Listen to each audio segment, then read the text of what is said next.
Good morning, good afternoon, and good evening, everybody, and welcome to another episode of Loosely Coupled by Bridging the Gap. My name is Karol Skronsky, and I'll be your host tonight. And I've been recently told that this sounds like Good Morning Vietnam. So for those who know the movie, well, that's a great comedy. So hopefully it doesn't sound as like that. So we'll see. Anyways, hope you got your refreshments for tonight. Tonight. I got myself some coffee with tonic. Summertime, you know. And tonight, before we jump into the topic, a bit of an announcement. So, if you're new here, if you haven't been with us before, well, of course, we invite you to go visit bridgingthegapeu.com to see what we're up to in terms of knowledge base articles, etc. But the important thing is, we just launched with Avanscoperta, another instance of our strategic integration design with DDD. So it's now available to be bought at an early bird price. Feel free to visit the QR code. And of course, if you haven't been here before, you just tuned in to the beginning of the stream because LinkedIn or YouTube popped you a notification, scan the QR code with the subscribe to YouTube channel. We are doing this quite often, at least 3 times a month. So tune in for the next one as well. And today, well, I see my screen lost connection.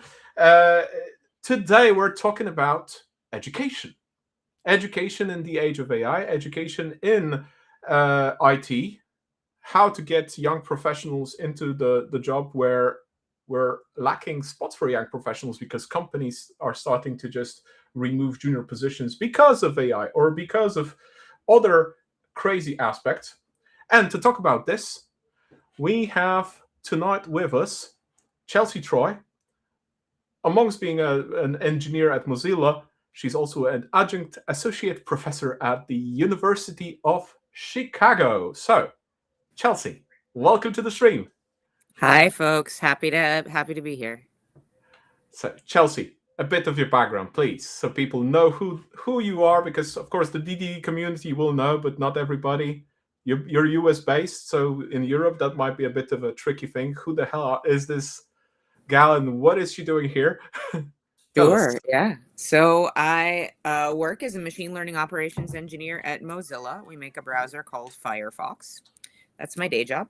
And then I also teach at the University of Chicago, as Carol mentioned. I teach in the graduate program. So chiefly folks who already have their undergraduate degree and they are now going for their master's in computer science.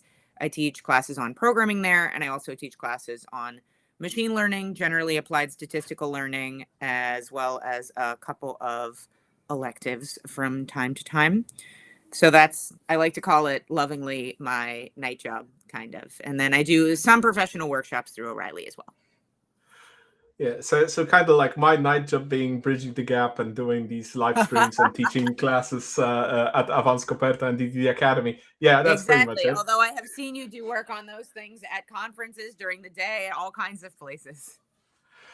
Yeah, well, conferences are a special occasion. That's a different story, right? You're also not working at Mozilla when you're at conferences. You're also doing conferences, right? That's So, true. so while it's probably would be an extremely interesting topic to talk about Mozilla and machine learning in terms of Firefox, because a lot of people use Firefox, obviously. We're not talking about Mozilla today, maybe another time. But we're talking about education. And me, after being 15 years in IT, I know that my university did not prepare me for IT at all, but that's also given that I studied electrical engineering, not computer science. That is Sure. fair to say that they couldn't. But at least I know how to program in logic gates and assembler. Always a good skill to have. Might come useful in a zombie apocalypse or something. I don't know. We'll see. Either way,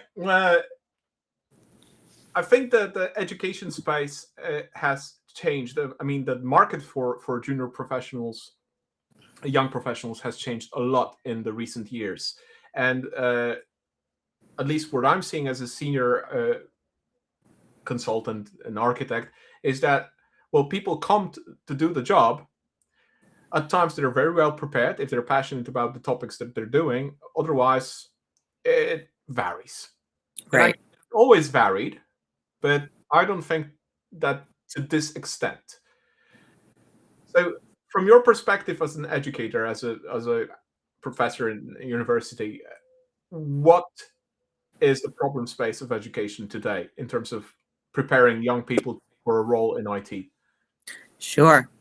I think that I've been teaching since 2019. And so I've seen a few years now of folks coming through and working towards getting their first roles in industry.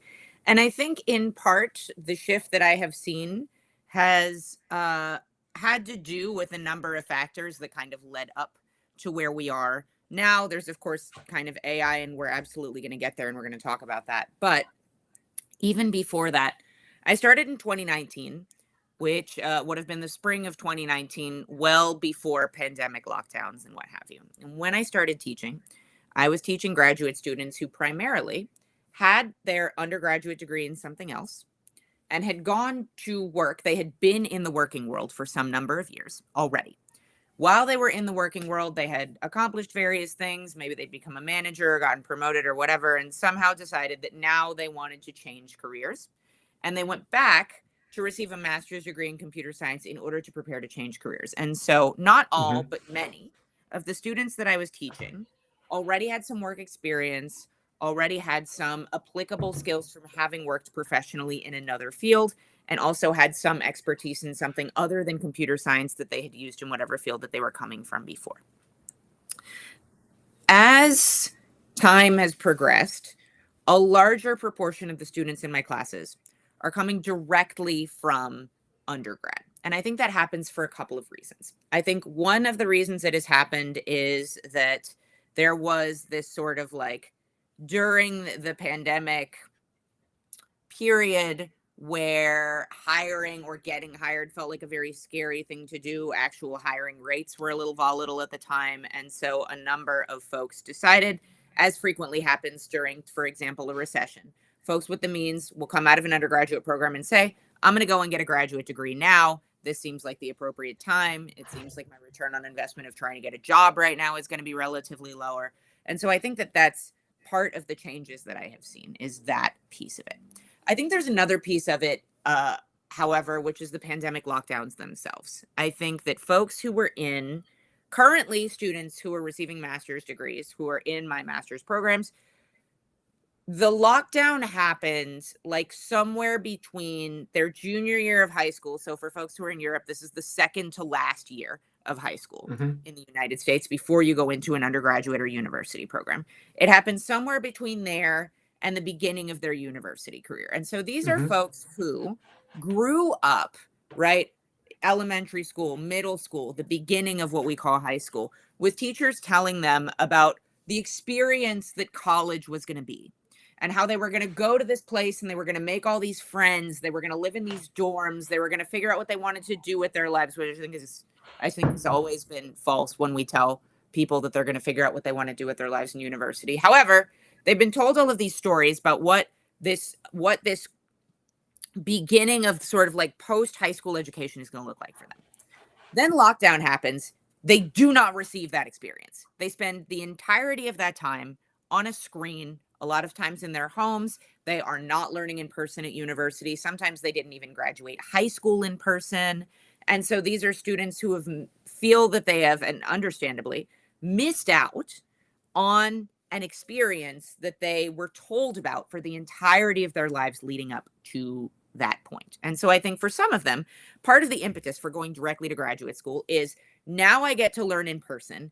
I get to have a facsimile of that experience that I was told I was going to have that I missed.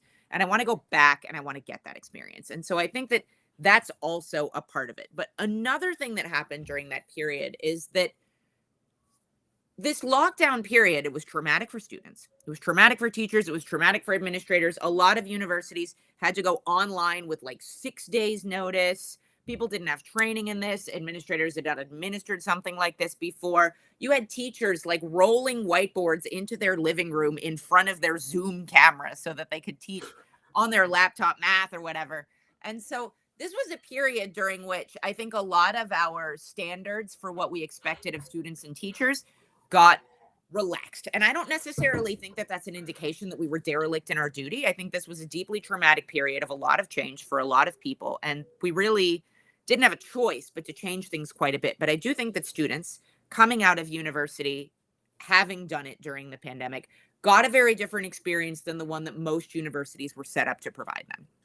And so when students come into my classes now, a lot of the experiences that I would sort of have expected graduate students to have in the past are not experiences that they have had. They have not, for example, stayed up late at a library going through tomes because they're preparing for some research project, some presentation. A lot of them have not worked in labs the way that they might have if they had done undergrad in person like that. There are also a lot of like study skills that I think we were much more rigorous about verifying pre-pandemic that during that period we were not verifying. And so students are coming in not only not necessarily having all of the skills that they might have had if they had received the education universities were prepared to provide, but also not even necessarily being aware that those are expectations. And so this is a thing that I have found myself figuring out how to grapple with in the classes. And it's not students' faults, it's not necessarily teachers' faults either. But I think that due to the fact that we are in this period immediately after, this period of an enormous amount of change that universities were wholly unprepared for, there's a question of what exactly went missing during that period. And I think, the jury's still out on this. The research is still being done on this. But personally, what I see is that students generally arrive in my classroom today with less work experience on average than they had in 2019, and also with fewer of what I would consider the canonical study experiences than they maybe Okay. had pre-pandemic. And I think that what has happened due to the timing of that lockdown relative to the advent of AI products being available for consumers is that students then arrive at a graduate program. They're being told that AI is taking their jobs. They feel like they need to overperform in order to be able to get a job in a modern market. And so they tend to oversubscribe. Let's say that a full-time course load is 3 courses. Students will take 4 courses and pick up an internship and pick up a research thing. They're trying to do all of these responsibilities simultaneously in order to appear competitive in what they understand to be an extremely competitive environment for getting a job. And when they're trying to oversubscribe and do all of these things, once upon a time, pre AI, what they would do is they would try to manage this for like 9 months, kind of burn out, and then they need to make a choice to step back, take on less, take some rest, what have you. Whereas now, there's this alternative available, which is to attempt to use automated solutions to make some of the work happen more quickly, to make some of the work happen more efficiently. Because we have this idea in tech generally, not just in the university, that efficiency is work being done. And I understand why we have that sort of idea, is that like work being done faster means that things are more efficient. But the problem is that when students are in a graduate program, the thing they're trying to achieve is learning. And learning happens best through like inefficient activities where you have to devote a lot of attention to it. And so I think some pieces are getting lost in this like attempt to get things done more efficiently. The availability of tools to make things happen quicker in a way that isn't always necessarily contributing to the skill development. Right. Oof. Now that's a loaded answer. It was a lot. I'm sorry about that. It's a lot. It's a lot. It's a lot. So okay, so we have the unfortunate circumstances of the complete change of environment. Suddenly, we went completely digital for a time being. Suddenly, we're like not available to socially interact, which impacts a lot of things. Suddenly, we're changing the sources that we are dealing with, because the sources are now fully digital instead of being books, libraries, that also involve social interactions. And then we have the aspects of people actually coming with a completely different experience, right? Mm-hmm. Mm-hmm. Because I imagine, I mean, in Poland, where I studied, it's kind of the same. People, when they go to university for bachelor's degrees, by the way, undergrad, I think it means bachelor's, right? Yep. In this sense. They often don't have enough money to be self-sufficient without work, so they go to work, get some experience, even if that experience has nothing to do with their field of study, and actually have some understanding of how work is done or how it works. Even if they work at a cafe, that's always something bringing that kind of value and understanding. Oh, this is not that straightforward, right? And then of course now we have the I think that's probably going back to the manufacturing education, right?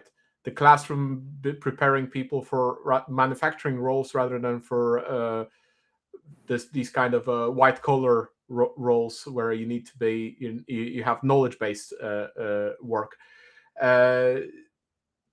So there, so and my brain just lost the thought. So in that sense, they're most of the time we're preparing towards one way of thinking, whereas university already requires a little bit more, especially in master studies, right, graduate studies, and they have not had the chance to experience that to a certain extent, right? Right. Yeah.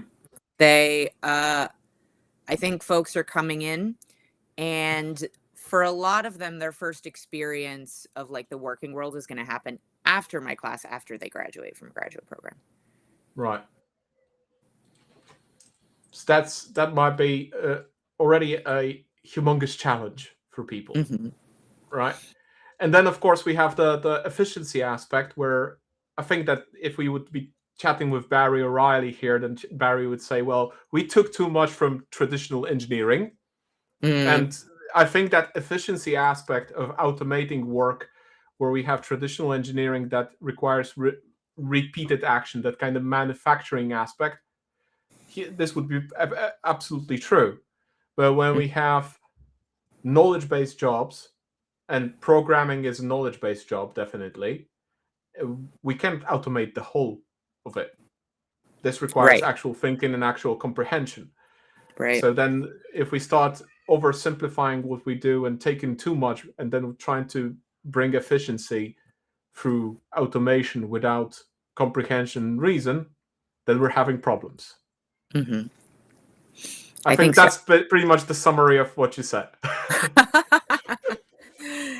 I think that there's a number of skills necessary. Well, and I think a thing that happens is that there are professional skills that folks kind of necessarily learn on the job a lot of the time. And this isn't even like programming skills, right? We're talking about time management skills. You have a due date, it's in 9 weeks, and nobody is telling you what to do in week 2, 3, 4, 5, 6. How do you manage that type of a situation? That can be a situation that, I mean, that's routine, that's commonplace for us in professional situations. But for folks who are coming out of undergrad, they've never been asked to do that before. That's a new, for a lot of them, experience. And they're used to having more guideposts than that for what's supposed to happen. In graduate programs, a lot of times you'll be asked to do whatever, a master's thesis, or of course a dissertation. And a dissertation in a PhD program is maybe the extreme of this in an academic situation, because a lot of times you're being asked to complete a project over the course of years and you're expected to independently manage that project. You have an advisor, but that kind of independent project management, independent time management, sometimes independent knowledge management. How are you going to learn this? How are you going to organize the information? How are you going to make sure that it's accessible to you in the future? These types of things are new, and they're things that we don't necessarily formally teach folks. And so a lot of times what will happen is they either kind of learn them via a trial by fire approach in university, or they learn them via a trial by fire approach professionally. And I think that trial by fire thing is kind of like happening sometimes in the graduate program when I'm working with these students, or hasn't happened yet and is like about to happen.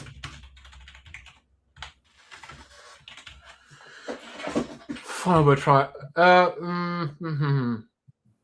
I'm trying to like compare and contrast to my own experiences as a student, and I've been in a privileged situation because I had enough money. I didn't have to work, I remember that my work basically started because the university required me to do an internship.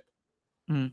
And I just didn't stop after the internship. I was like, okay, maybe I should continue because I'm actually learning a lot more than from my curriculum at work. Especially that at the time when I was doing my bachelor's, I already knew that I don't want to be an electrical engineer. Mm. So I want to go to computer science, but that was a So given that mistake. your bachelor's is in electrical engineering, it's, Yeah. there's a priority mismatch. Yeah, but I was doing my internship in computer science anyways, right? But I was doing it with a consulting company. Actually learned some Java for Android at the time. That was a very long time ago. That was, I think, Android 1 or something.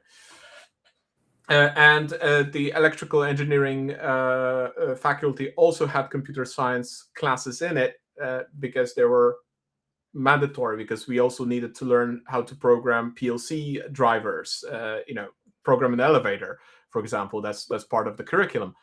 So basically, we had sufficient amount of knowledge to learn how to code, while at the same time we learned how transistors work and how to build, how to use a amplifier, etc., etc.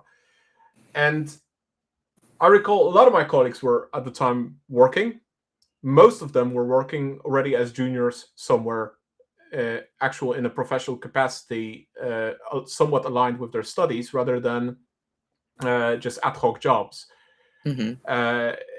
So for them, it was kind of easy because they got on into these kind of roles mostly through internships, Mm. and they just stayed as juniors. That market was pretty much very different than what it is now. Now, okay, large companies like consulting companies like Capgemini, for which I work, there are young professional programs that the company chooses a bunch of people from a university. They bring them on an internship. Sometimes they stay after the internship, but they already get that kind of work experience. Mm-hmm. In Europe, most universities require, as part of the bachelor's program, to have a internship. That internship needs to be like 6 weeks long or more, Mm-hmm. right? So they have to go out to different companies, get that internship, and go back to the university to actually graduate. Without the Mm-hmm. internship, they cannot really graduate, because these are ECTS points that you have for that internship. I have Mm-hmm. no idea how that works in US. Is that similar, that the undergrads are required to have internship? It's not necessarily required. It's certainly desired, as in the student's desire to be able to get an internship, because work Hmm. experience is extremely valuable for being able to demonstrate that you're able to do whatever it is that you need to do on the job. And I think that a big part of that, from a pragmatic perspective, is that the assumption, I think, among hiring committees is that work experience gives you precisely some of these skills that we've been talking about: the time management, Hmm. the process management, those types of skills, which you aren't necessarily learning in classes that are largely holding your hand as they attempt to teach you the subject matter expertise that you need. Right. And I think that students, I mean, and I don't know that this has necessarily changed, because when I was an undergrad, this was many, many years ago at this point, internships were competitive then. Trying to apply to entry level positions was competitive then. I remember that some of Right. the advice that I was receiving, back when I was looking for positions at the very beginning of my career, was that cold applying to jobs, and this was before AI. This was like before there was some sort of like automatic resume reviewer thing. Already at that time, the advice was, if you apply cold, probably your resume is not going to get looked at. Probably nobody's even going to see it. So, like, you could apply cold to 100 different places and it might make absolutely no difference. What you need to do is find out about places that you're interested in, meet people at those places, come in referred, have conversations with Yeah. people, make impressions, basically more obliquely, and then apply places. And uh, this is something that I talk to students about now, because students will say, well, I applied to 100 places cold, and now I'm not getting any responses, I assume because of an AI reviewer. And the thing, Not necessarily, right? right, this might sound uncharitable, but the thing that I'm thinking is, like, 15 years before AI was available, already we were getting no responses from 100 cold applications. That is True. not the AI. The reason that you're imagining in your head maybe sounds new, but the phenomenon that you're describing is not new. New graduates have dealt with this for decades. This is how Yeah. entering the job market has been. It has never been, I don't know about never. Supposedly in the 80s and the 70s, it was more of a cakewalk. This is the thing that we talk about, is that, like, our parents were able to have a house and 2 kids on one salary and a job that they got right out of undergrad. And maybe that was true for some people. Maybe it wasn't. I wasn't here. But Yeah. uh, as long as I have known anything about the job market, it has not been a cakewalk. So it's not like, Yeah. it's hard Uh, now. It wasn't easy before, in my yeah, opinion. true. I mean, I recall being in high school and my mom telling me constantly that if you get a master's degree, you're guaranteed a job. Nowadays, that's definitely not true. That just doesn't Right. happen. The Right. I amount of would agree with that. competition with people that have master's degrees, yeah, they still don't get the job because that's And I not know a enough. lot of people who work, they have master's degrees in biology or whatever, and they're in an unrelated field. They're working, you know, some completely separate thing, or they're doing itinerant work or something like that. And they'd like to do something in line with their degree one day, but they're not currently. Yeah, I mean, I did only a bachelor's in electrical engineering, and I never worked as an electrical engineer. Yep. I mean, And I my have a bachelor's was working in understanding. international relations, and although I did some internships in that area, my sort of career thrust doesn't have a lot to do with it. Right. So basically, this is a theme that's definitely spans about at least 20 years back, that people already had this problem. The previous generation didn't have that problem because that is the post-war generation, that one, the first that actually is prosperous after the war. In Poland, that's even more severe because that's the generation that is the adults after the Berlin Wall, right? So it's out of communism, etc. So that's a completely different reality, and then that reality shifts towards that, you know, capitalist market that is typically known for US, that's been there a longer time than in Eastern Europe. Mm-hmm. And uh, that reality for a lot of people, that's a mismatch. They've been promised something else. They get a completely different experience. Even if they experience of university, they managed to go to university, then them joining a workforce was already, well, difficult, Mm-hmm. right? And now we're having a situation where companies are openly saying, oh, we're not hiring juniors because we have AI, which I would say it's a load of crap, because the firing that it happens, AI is only a cover story for a lot of companies, right? We, Yeah, we we'll know get that. there. We'll get to this We'll get, claim here in a second. right?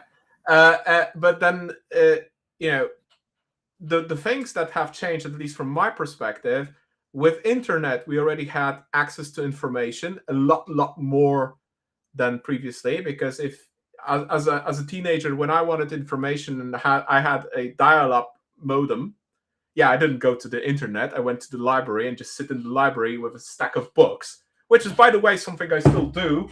Here's my stack of books. Gosh. Yeah, doing research, right? So I have a stack of books for research, because I try to clean them up and put them on the shelf, but they come back the next day. So might as well keep them here.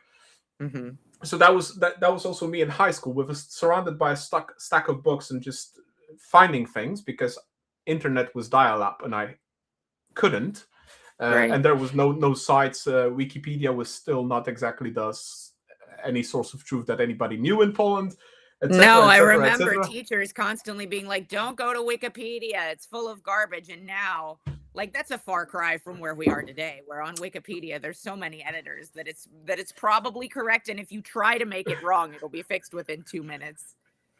Pretty much. But then there was this shift from scouring all sorts of materials just to find the correct information, learning a lot of things along the way, because you had to read a lot just to find the right thing. Now we just ask Google, or even worse nowadays, we ask ChatGPT or any other LLM. We get that information handed to us like that, right? And now I see quite often that people get that information, read that information, and that's it. There is no connecting the dots. That's a skill that somewhere along the way got completely missing. And I don't know what the scale is of this, because obviously I'm not doing educational psychology studies, so I have no means of knowing that. Uh, but it's a noticeable phenomenon that people have access to the information, read that information, and have no idea how to use that information. They Mm-hmm. just consume information. That's where it stops. Mm-hmm. For a lot of people, information equals knowledge and equals wisdom. Uh, from what I can tell, information versus knowledge, there are two different things. Knowledge is actually connecting the dots and understanding the context, and then wisdom is knowing how to further use that in context and or expand outside of the context that you learned it. And I think that access to information started to create a large chasm between that information going to knowledge somewhere. Mm-hmm. Now the question is, how do you see that from the perspective of the classroom? Is Right. that actually the case there? Yeah, I think that there are a couple of things that I want to bring in here. One of them is an idea about how we learn and how we evaluate the depth of the learning that we have done. Because I talk to my students about this progression of skills that they get as their knowledge becomes deeper and more usable in a specific area. And it starts, as you can imagine, with reading, with taking in the information. And then it moves on to memory, memorizing the information, knowing the information. Then it goes to understanding the information. Then it goes to figuring out how to like apply the information, and then finally create with the information, be able to create So, something new. so you basically just explain Bloom's taxonomy. Yes, yes, exactly. I explain Bloom's taxonomy to them, and we talk about the different skills that they are going to learn in a class, and we also talk about where in Bloom's taxonomy these skills are located. So they have a wheel that they receive at the beginning of the class that explains the skills and explains where we are in that area, and for any given Mm-hmm. activity or any given assignment, I can tell them which of these things it's trying to develop, because one of the things that we've learned or one of the things that we have some educational research on that I've been applying anecdotally is that students have an easier time achieving the goal of the assignment when they understand that goal of the assignment ahead of time. And sometimes people will kind Mm. of like, people will sort of sardonically put this, that like educational techniques don't work unless you tell students that they're supposed to work or whatever. And I think it's in fact a different thing, which is that when we are priming students' minds to take in the information and do a specific thing with it, that gives them the ability to apply that goal more directly and kind of understand with the goal in mind what they're trying to do, which makes it a little bit easier to do. I think Mm-hmm. about this in terms of the wisdom that that teaching works best when directed at a mind that is already thinking. And so if we are priming folks to be thinking about this, it's easier for them to intake the same information in the same way that uh I'll draw this comparison. There's this idea in conference talk land that a thing that Okay. you should do is tell people what you're going to tell them, and then tell them, and then tell people what you already told them. Theoretically, Yeah, this is what you're supposed to do. We talk about this, of course, in and academic. that pretty much starts with the abstract. Literally, the advice for abstracts for conferences is to tell them what you're going to tell them. Right. Yes. But what's interesting about this advice is that it then requires you to repeat the information 3 times, which limits the amount of information that you can get in. And it has this effect. The reason that we are told to do it, if we interrogate why we are told to do it, analogies get drawn about, for example, whitewashing a fence. Whitewashing is the way that we would have painted fences back in the day. It's not a very thick or opaque paint, so you have to put over a whole bunch of different coats. And the idea is that, like, if you tell them what you're going to tell them, then that's one coat. If you tell them, then that's a second coat. And if you tell them what you told them, that's a third coat. And maybe it gets in. We're doing all this banking Yeah. on maybe. So that's basically on the premise of repetition creates retention. Right. But I like to think about teaching sometimes in terms of mystery novels.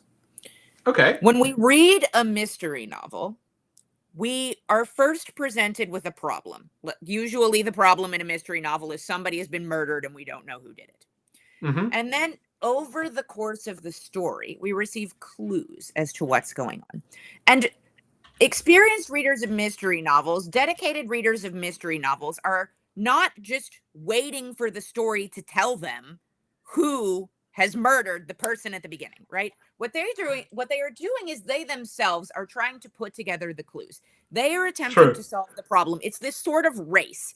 People who are into mystery novels, my mother is one of them, are frequently very auto competitive. And what they are doing with the beginning of each mystery novel is they are entering themselves into a race against the narrator to see if they can figure out the solution to this crime before we get to the end and they are told. Now, does a mystery novel start by telling you who did it and then explain to you all of the clues about who did it and then tell No. you who did it? No, it's only got to say it the one time. But it sticks. And the reason that it sticks is that the entirety of the telling of the story is devoted to creating in the reader a need for the information, an interest in the information, a pull towards the information, rather than Mm-hmm. pushing it on them over and over and over and hoping that eventually it impinges in their skull. And so frequently when I'm thinking about educational design, I'm thinking about this and the way that getting somebody to understand and apply information is frequently a matter of helping them understand why they need it and then giving them the opportunity to put the pieces together themselves. I was talking to a dance instructor about this recently because we were discussing which pieces of a history of athletic training are Mm-hmm. applicable to dance training because they're different things, right? If you're Okay. doing strength training, then you're doing sort of the same techniques over and over for the purpose of eventually getting stronger. You can't really think your way into being better at this thing. In dance, the skills are much different. You need coordination. You also need repeated practice. But it's a frequent idea in dance that, like, if I just think harder about the choreo, then I'm going to be able to do it. And to some extent, there's truths to that. There's things about it that are different from strength training, but there are things about it that aren't different as there aren't different that work the same way as well. But from there, the topic, when I was talking to this dance instructor, shifted onto the idea of webbed thinking. Webbed Okay. thinking is a skill. It's a skill associated with being able to take something that you have learned in one area of your life and apply it to another area of your life. Now, as with most skills, some people have more inherent talent for this than others. However, because it is a skill, it can be taught, it can be learned, it can be practiced, and anybody can get better at it. And I think Right. that this period of time that you're talking about, where we would go through books, we would learn a lot of extraneous information, and then find ourselves applying that extraneous information later in different contexts than the one we learned it. I think that that style of learning tends to uh it helps someone practice webbed thinking in a way that being able to get the exact answer to your question does not necessarily do all of the time. And so while we may be arriving at a more direct answer to the specific question that we had, these oblique references, these ideas that are disparate from the specific question we're asking right now, but that we'll be able to apply later in a different context, our current path to getting an answer to our question involves a lot fewer of those than it used to. And so our facility for webbed thinking, our practice with webbed thinking does not happen automatically as a result of trying to get a question answered today the way that it did once upon a time. Wow, By that's the loaded. way, Okay. while we're talking about this, there's a programmer, Avdi Grimm. He used to do, I think still does Ruby Tapas, and now talks a lot about elegant software design. Mm-hmm. He lives here in the United States. He lives in St. Louis, but he gave this really wonderful talk at, I want to say it was Southwest Ruby because I think it was in Texas. This was some number of years ago. But the talk is effectively a love letter to obliquity. It's this idea that a lot of times when we are trying to achieve a goal directly, it's really hard to do. And the only way to achieve, or a better way, and in some cases the only way to achieve a goal in the manner that we might like to, is actually to do so indirectly by various other means. And one of the examples that I sometimes talk to people about is finding a romantic partner. You can get on apps and be like, I want to find a romantic partner. You can swipe and you can think about this with the ultimate goal of like finding this person. And maybe you'll find a person. Maybe that's the fastest route to getting a partner. Are you happy in that relationship? Up in the air, right? Because there's all these things. You need to figure out what it is that you want. You have to figure out what it is that other people want. You have to get good at Right. being interesting to somebody else. You have to be good at getting interested in somebody else. And these are all these sorts of things that we think of as like, well, that's not the same thing as getting a partner. That's No, that's but that's they're not on the associated direct path. skills. Right, right. It's these skills that are necessary. And I think a lot of times at least for me, finding a job has worked the same way. It's not because I applied cold somewhere. It's because I went to a conference and I met someone. We had a good conversation. We ended up doing some work together down the line. Later, they changed jobs. They went to this other place. They remembered that project. When they were looking for somebody, that project reminded them of the new work that needed to be done. Because they had a good experience on that, they called me. We had a conversation about it. And then I ended up working there because I had worked with this person. I didn't go Right. to this conference with the intention of eventually getting a job from this person in 7 years. That would have been a real long shot, right? And very indirect. But instead, the way that a lot of my work in my career has come is not by applying directly to something, it has been by planting seeds that come to fruition 5 or 10 years later. Now, understandably, for early career people, this advice is not fun to hear because nobody wants to hear plant seeds now and then in 5 or 10 years something's going to work because they need Because that's something now. yeah, and Right? that 5, 10 years perspective is completely unpredictable nowadays, right? Right, exactly. It's we're moving too fast to be able to predict anything. Maybe 20 years ago we would have been able to predict to a certain degree where we could be potentially in 5 years. Right. Nowadays, no chance. Right. No But chance. you're right on the all the auxiliary skills. It's like to achieve a single goal. Of course you can go towards that goal, but that requires skills that you would probably never think of that you would need to have because Right. all of these really matter. And I recently saw a post by Pamela Patterson. You probably met Pamela at DDD Europe at least. Um, Pamela often gives advice and helps people find a job, right? Hmm. And I was like, oh, this is actually such a brilliant advice. Is how to get a job, how to find a job, how to actually understand job search. Is that get one tip on finding a job from 100 people. Hmm. These 100 people can be whatever experts, influencers, HR, senior business analysts. She mentions because she's a business analyst. Uh, Whoever in the industry you're looking at, because people may be not inclined to help you find a job or refer you or even talk to you. But then if you ask 100 people for a tip on how to find a job, even the most busiest people can spare that few minutes to compose a tip how Mm-hmm. to how to do that. Then from that, you already grown your network by 100 people. Okay. Then from that, you have a statistically relevant set of tips. You can see which are recurring, Mm. which is the thinking of that industry. So Mm-hmm. you're already going somewhere, right? And Mm-hmm.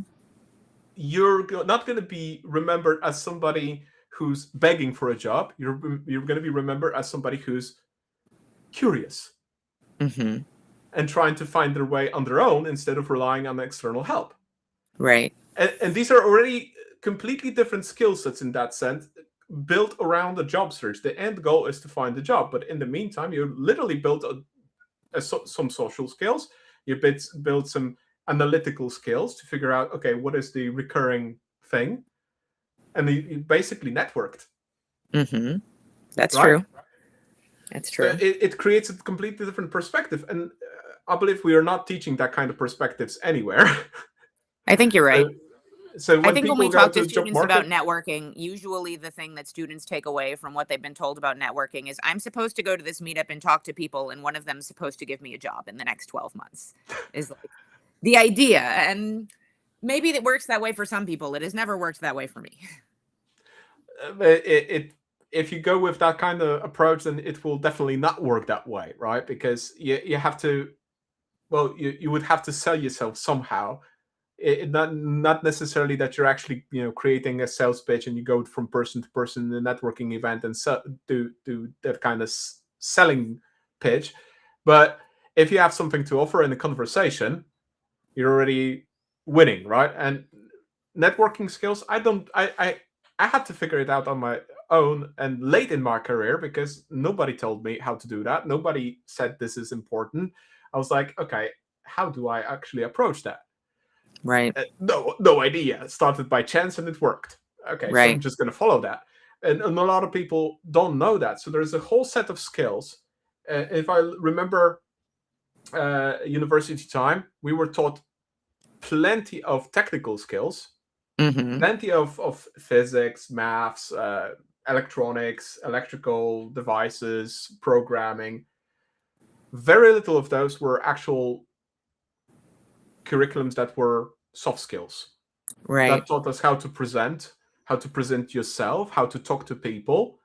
We had language classes. I remember taking English for electrical engineers, which bored me to hell because the teacher even couldn't pronounce half of the words correctly. And then What is the difference between regular English and English for electrical engineers? Is it just yeah, terminology? all terminology basically. Got it. Yeah, Okay. that was just it. Okay. But the person teaching that was a teacher requalified from teaching Russian to teaching English. So obviously, pronunciation was was amazing. I Sure. was just sitting there and it was like, oh, what am I doing here? Why am I here? I don't have to do anything to get an A. It's like, what's going on? And of course, going for finding a decent teacher to teach in a specific language in a specific context was, well, a challenge in Poland, but that's a different thing. But barely any of those classes mentioned anything related to how to actually find yourself as a human being in that field. Sure. Uh, I believe that is still missing to a large degree. But then, of course, people land somewhere and they start experimenting. Hmm. But then now we still have the problem that we have access to information. We don't have that connection to actual knowledge and wisdom gaining from that. And of course, if you apply what you mentioned before, that approach, that mystery novel approach, which I would probably say that kind of feels like cold cycle experiential teaching, right? Sure. In my that's the right connotation. Sure. Yeah, I'm a little bit of a smarty pants because I'm a trained trainer, so I actually know all these from educational psychology because I took the time to learn it. But Lovely. that's well, I dabble. But basically, yeah, you're right. Most of it is like repetition, repetition, repetition. Very few classes. I don't remember classes at university that would be that experiential. Put a problem statement, let's figure it out together. Hmm. And then some people racing. Maybe some labs, electrical engineering labs, were like that because we had to like figure it out. We had a script, and then we were sat in front of devices. And it's like, okay, guys, now we figure it out how to make it work. Hmm. These were fair. Otherwise, knowledge-based activities, not really. Hmm. Programming classes, you have to do it by the book, step by step. Right. So we're literally creating people who need an instruction manual, step-by-step manual to proceed. Right. Now, how can we move from that kind of linear thinking? And don't get me wrong, linear thinking in development is actually not that bad because we want that thing to be developed according to specification. Fair, Right. It can be useful. can be useful. But then if we're going to actual engineering, software engineering, that linear thinking becomes more of a burden than something helpful. Right? So how do There's we a time move and place from for it for sure, and that time and place is not all the time everywhere. yeah, Pretty much, depending on what your role you land, what studies you're doing. Some of the studies will require more of that linear thinking. Others will require more of that lateral thinking. Barry O'Reilly is mentioning that all the time in terms of architects. Architects should go and learn to do lateral thinking because that's Mm-hmm. required by the job. Mm-hmm. Now, how do we teach people to be able to access that lateral thinking? How do we teach people to be able to think critically about the information that they get and start connecting the dots, other Mm-hmm. than that experiential uh, approach from Kolb's cycle, where Right. it will work because it's designed to work that way, Mm-hmm. but you're one teacher that understands Kolb's cycle and will apply Kolb's cycle. The rest may apply that repetition, repetition, repetition pattern. And Mm-hmm. how do we teach them to have the skill to think critically instead of rely on the scripts that we prepare as educators? Right. I think it's a challenging question, but the approach that I've been taking lately is one that derives from some of our understanding of learning styles. And this is probably not going to Mm-hmm. go the place where people are expecting it to go. So I'll explain a little bit. Oh, But in the early aughts and the 2010s, this idea of learning styles was very popular in pedagogy. And the idea is that like some people are visual learners, some people are yeah, auditory learners, some people learn by reading or breaking stuff or whatever. And most people have an idea of like what learning styles they like, what learning styles work for them that they prefer. There are a couple of issues with it. The mm-hmm. first is that different people have different learning styles is an interesting idea anecdotally, but not one that can necessarily be applied pedagogically to a classroom full of people with different learning styles. But then, Right, second of all, it appears when we actually test folks' retention based on the style in which they have learned something, that evidence doesn't support this hypothesis that some people are like significantly better in certain learning styles and they need things in that specific learning style. However, what the research does seem to consistently demonstrate is that receiving information in multiple different formats through multiple different learning styles causes it to get integrated more reliably than learning it through only one learning style alone. So the yeah, classic example that I like to give people is that a lot of people are under the impression that they are kinesthetic learners, that they learn by getting their hands on things and breaking things and fixing it themselves. And that's fine. I like doing that too. That having been yeah, said, um generally when folks are using that learning style, it is in the context of having already read or watched or heard about something. And so this is already, at a minimum, the second time that they are encountering this information. And what's interesting right, is that when you switch the order, when you tell somebody, figure out how to solve this problem, no information, and then you have them read something about it, the reading, the second time they've encountered the information, is where it clicks. So what we see is that people being mm, able to intake information through multiple different formats helps enormously with retention, and with application. So how can this be applied? There are a number of different ways this can be applied. One of them is to encourage students, when they get information in one format, to go and find that information in another format. So for example, I give students interactive text notebooks that allow them to run code and see how it works. right, There's explanations in there, there's reading in there, and I will have students, I'll say, go to YouTube, find a video that explains this concept. And I've had students create whole YouTube playlists that are companion playlists to notebooks that I have given them to read oh, or to cool, look at.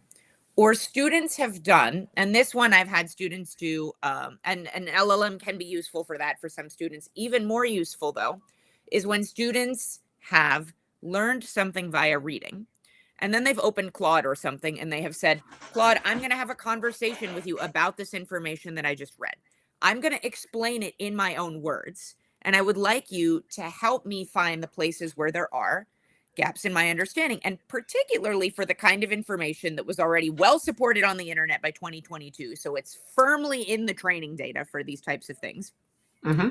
It can be a really useful tool to do that. So, for example, when I'm teaching a statistics class, people's initial statistics class is only covering concepts that have happened between like the 1780s and the 1920s at the latest, right? So this is firmly in the training data. There's nothing new from 2024 that I'm asking these students to apply.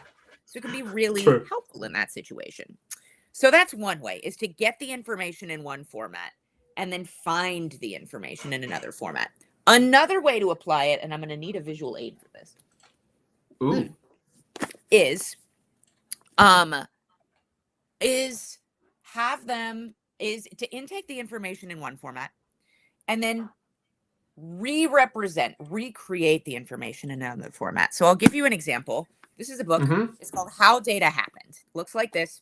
It is by Chris Wiggins and Matthew Jones. The subtitle is A History from the Age of Reason to the Age of Algorithms. And I think it is a wonderful book for providing students with historical context about the statistical methods that we learn about in class. It's well written. Right.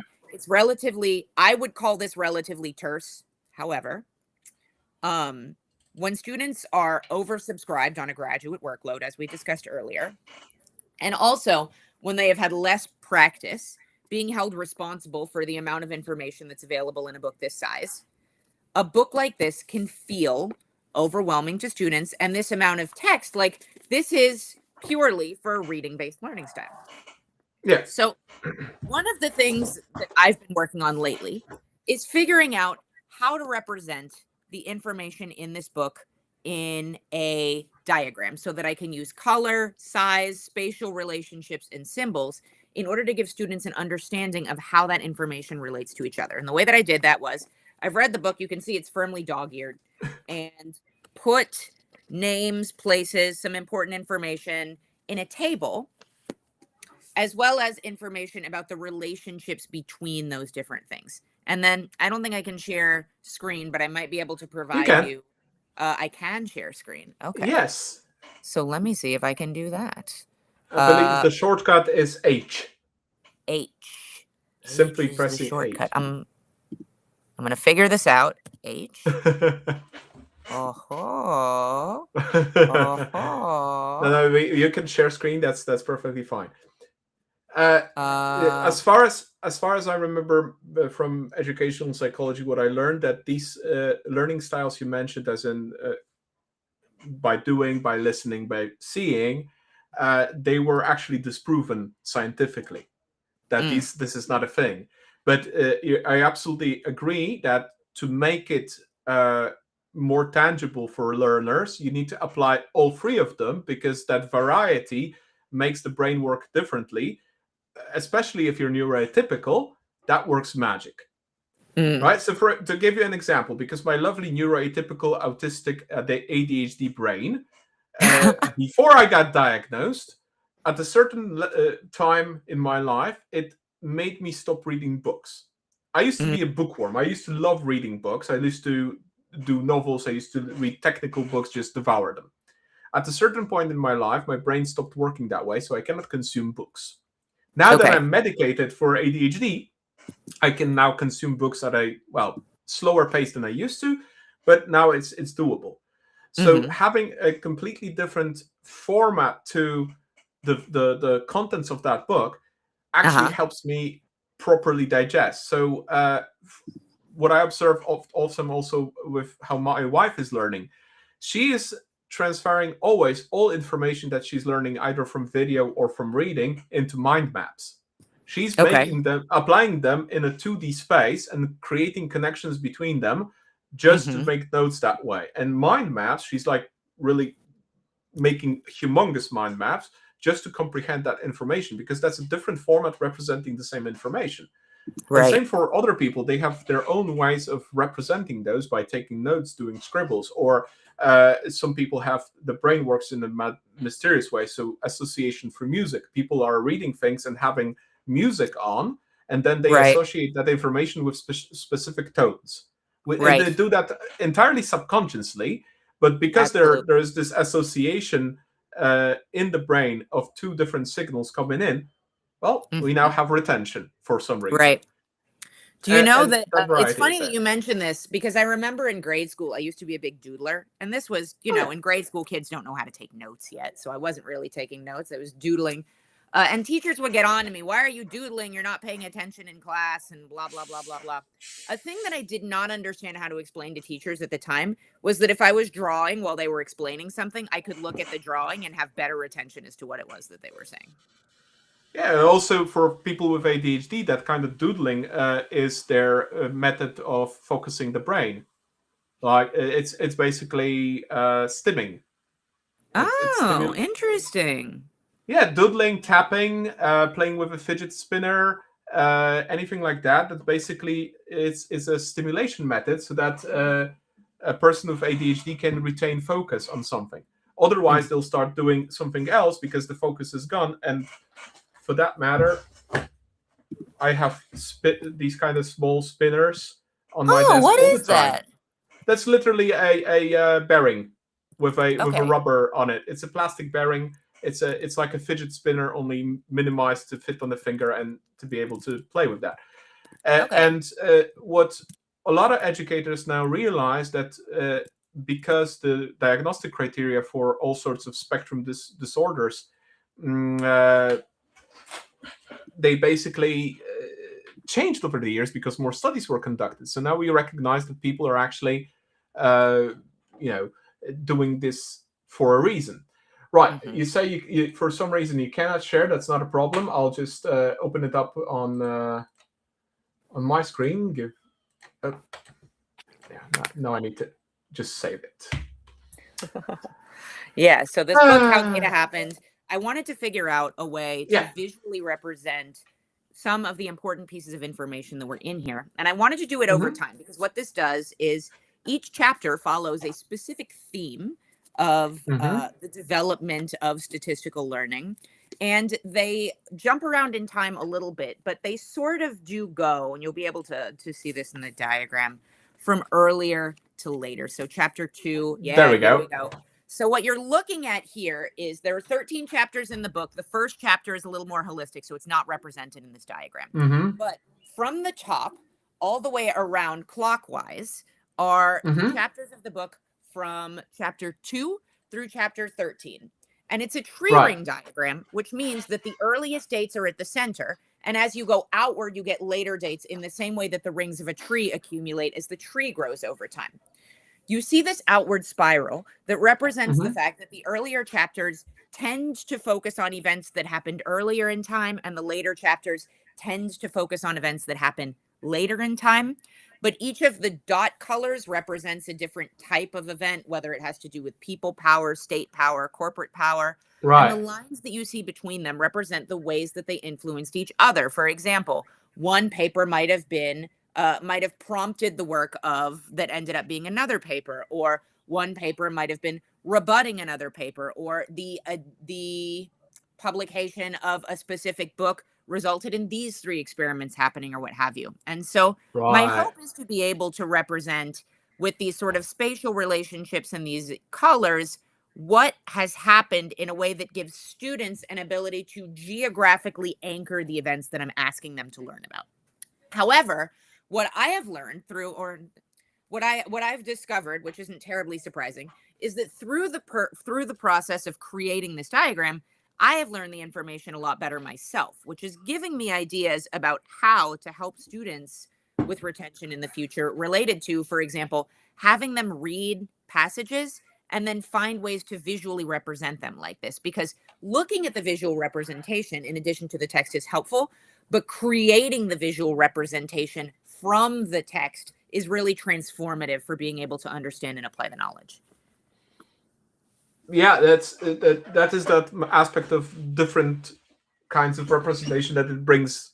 Like, yeah, so you're taking notes, and the notes can be, for example, rich in diagrams, etc., or you re-recording that, for example, or you're making it a graphical aid. Mhm. And I've seen also people do that, totally not knowing that it works in a psychological aspect.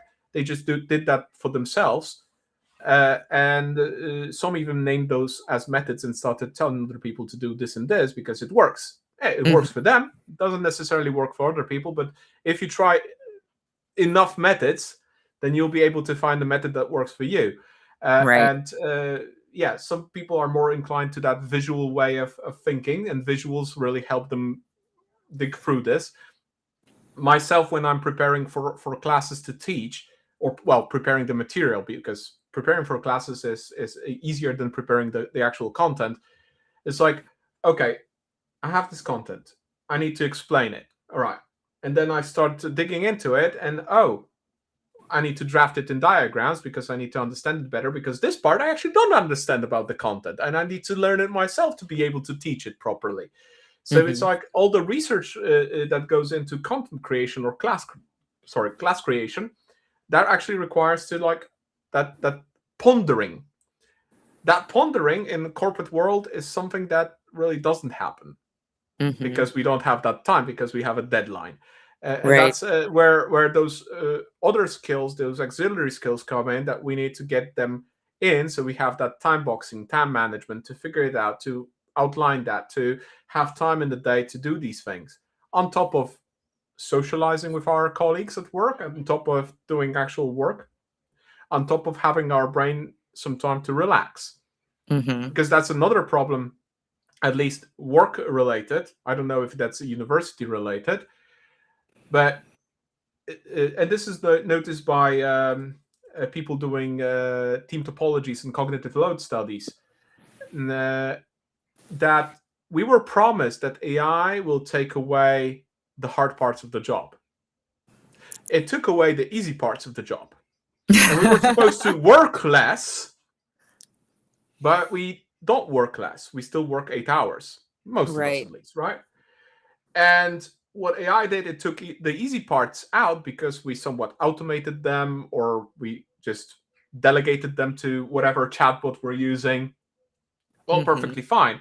But now that means that our brains are burdened with the heavy parts of the job for more than 2 hours a day, where we would be like, well, maybe 2 hours a day we'll work on the heavy parts. The other 6 hours will be working on the easier parts. Or Mhm. maybe, well, let's say 4 hours, and two of them will be like going to meetings, socializing with colleagues, whatever we do at work, right? Because Mhm. nobody works 8 hours. That's a ridiculous notion. We are at work 8 hours, but we don't work 8 hours. That's not how it happens. But now, because of AI, we're literally working on the harder parts for a longer time period in Mhm. work, which causes a lot of burnout, cognitive load. So because we're using our brains a lot more, so we're not processing. We're basically, little walking zombies after work, because we had to digest so much information. Mhm. And I believe that coming from university, people are definitely not prepared for that kind of thing. Most companies do not realize that that cognitive load actually exists. Furthermore, some people are still illusioned about the capabilities of AI and how much it can automate the hard parts. Mhm. And the hard parts will not be automated because they require that human touch and context, which AI is not going to be able to do, and also hopefully for a long time. And then, it's like, okay, what are the skills that we need right now to be able to actually survive? Because a lot of my colleagues, or other people my age that I see working in the industry, they're like slowly burning out, and slowly and not visibly. It's not because of stress, it's not because of the organizational pressure, it's because they shifted the scope of work they're doing to work that requires substantially more thinking and more Mhm. brain power than before, because they had those easy tasks. Now they automated all the easy tasks, and now, oh, okay, right, now the hard parts remain. Right. It's certainly the case that the brain has a limit on the amount of heavy analytical work that it's capable of doing in a particular time period. And I think it's also the case that burnout uh burnout and feelings that drive towards burnout come as well from the sense of working really hard without a clear vision of the purpose behind that work. How is this going to benefit someone? What is the goal Yeah, here? There's this missing piece, I think, that sometimes happens. And I think I see it happen to developers, and this is, kind of later in your career, but you get to like 5 years, 6 years, 7 years, 8 years, 10 years, 12 years. And more of the things that you built become shelfware. A lot of the things you build become shelfware before they hit production. I think that happens to folks. And there comes this point where sometimes the amount of work that they're doing, like now they're being asked to do more, they're being asked to ship and produce faster.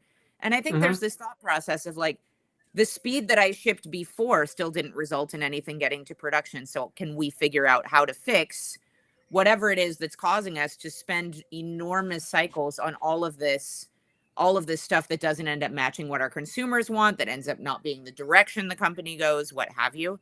There's this purpose piece that I think isn't always necessarily guaranteed, that I think folks are struggling with. And I think a lot of that comes from tech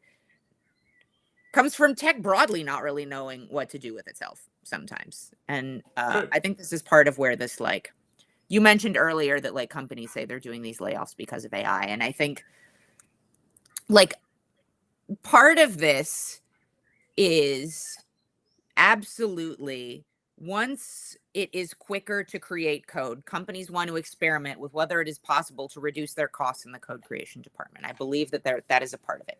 And I Yeah. believe that also a non-negligibly large part of it is, if you look at the history of tech has always had these kind of layoff flus that happen. And in particular, in areas of significant economic turmoil, there tends to be these sort of like layoff flus. But tech has had a fair amount of churn for forever. But what feels more palatable to an executive team?